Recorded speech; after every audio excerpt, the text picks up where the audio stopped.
Bagaimana kabarnya Ananda semua? Semoga kita semua selalu dalam keadaan sehat sehingga masih bisa melaksanakan proses pembelajaran jarak jauh pada semester ganjil ini, tepatnya pada tahun ajaran 2021-2022.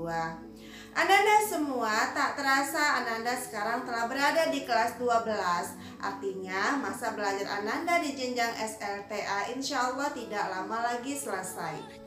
Nah, di awal PJJ kali ini kita akan membahas tentang bab 1, yaitu kasus-kasus pelanggaran hak dan pengingkaran kewajiban warga negara.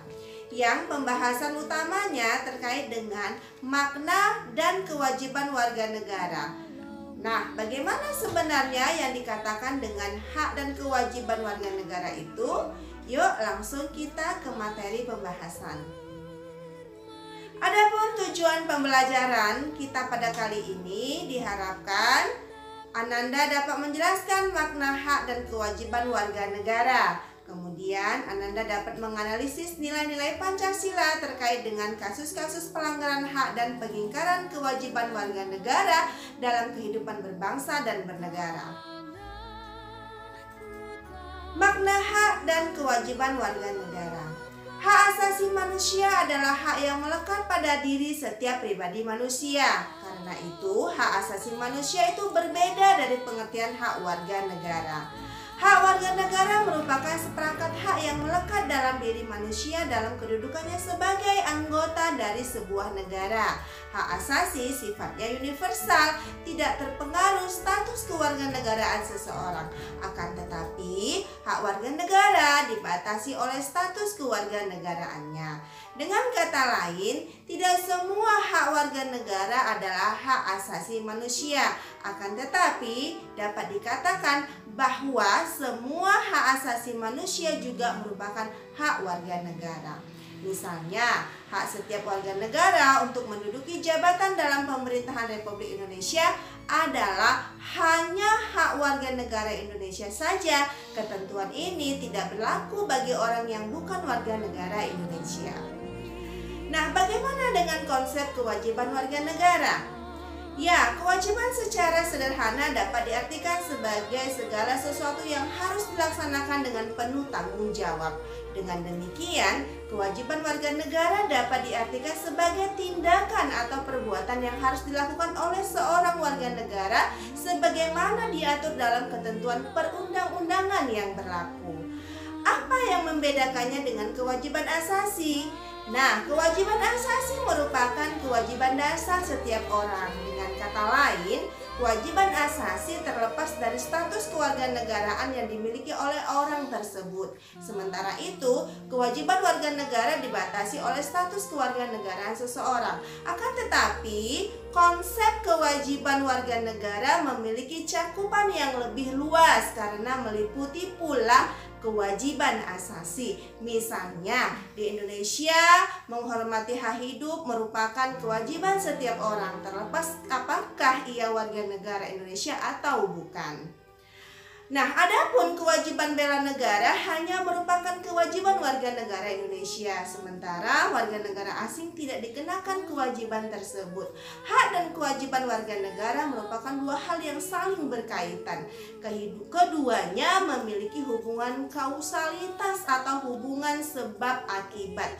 Seseorang mendapatkan hak karena kewajibannya dipenuhi. Misalnya, seorang bekerja mendapatkan upah setelah melaksanakan pekerjaannya yang menjadi kewajibannya pula. Selain itu, hak yang didapatkan seseorang sebagai akibat dari kewajiban yang dipenuhi oleh orang lain. Misalnya, seorang pelajar mendapatkan ilmu pengetahuan pada mata pelajaran tertentu sebagai salah satu akibat dari dipenuhinya kewajiban oleh guru, yaitu melaksanakan kegiatan pembelajaran di kelas. Hak dan kewajiban warga negara juga tidak dapat dipisahkan karena bagaimanapun dari kewajiban itu muncullah hak dan begitu pula sebaiknya. Akan tetapi, sering terjadi pertentangan karena hak dan kewajiban tidak seimbang. Misalnya, setiap warga negara berhak atas pekerjaan dan penghidupan yang layak. Meski menjadi hak, tetapi pada kenyataannya banyak warga negara belum merasakan kesejahteraan dalam menjalani kehidupannya. Hal ini disebabkan oleh ketidakseimbangan antara hak dan kewajiban. Apabila keseimbangan itu tidak akan terjadi kesenjangan sosial yang berkepanjangan. Nah, itulah tadi pembahasan kita. Lantas apa yang menjadi kesimpulan kita pada kali ini? Kesimpulannya adalah hak asasi manusia adalah hak yang melekat pada diri setiap pribadi manusia. Karena itu hak asasi manusia itu berbeda dari pengertian hak warga negara. Hak warga negara merupakan seperangkat hak yang melekat dalam diri manusia dalam kedudukannya sebagai anggota dari sebuah negara. Hak asasi sifatnya universal, tidak terpengaruh oleh status kewarganegaraan seseorang. Hak dan kewajiban warga negara juga tidak dapat dipisahkan, karena bagaimanapun dari kewajiban itu muncul hak dan begitu pun sebaliknya. Akan tetapi sering terjadi pertentangan karena hak dan kewajiban tidak seimbang. Misalnya, setiap warga negara berhak atas pekerjaan dan kehidupan yang layak meski menjadi hak, tetapi pada kenyataan banyak warga negara belum merasakan kesejahteraan dalam menjalani kehidupannya. Nah, seperti biasa dalam setiap pertemuan kita akan melakukan evaluasi. Nah, untuk evaluasi silakan Ananda buka akun psikologinya dan kerjakan soal yang ada di dalamnya. Demikianlah pertemuan kali ini. Semoga saja apa yang sudah kita bahas tadi Ananda dapat memahami dengan baik. Dan ingat, selalu patuhi protokol kesehatan, selalu mencuci tangan, memakai masker, dan jaga jarak. Insya Allah kita semua selalu dalam perlindungan dan pertolongan Allah Subhanahu wa Ta'ala. Demikian saja. Assalamualaikum warahmatullahi wabarakatuh.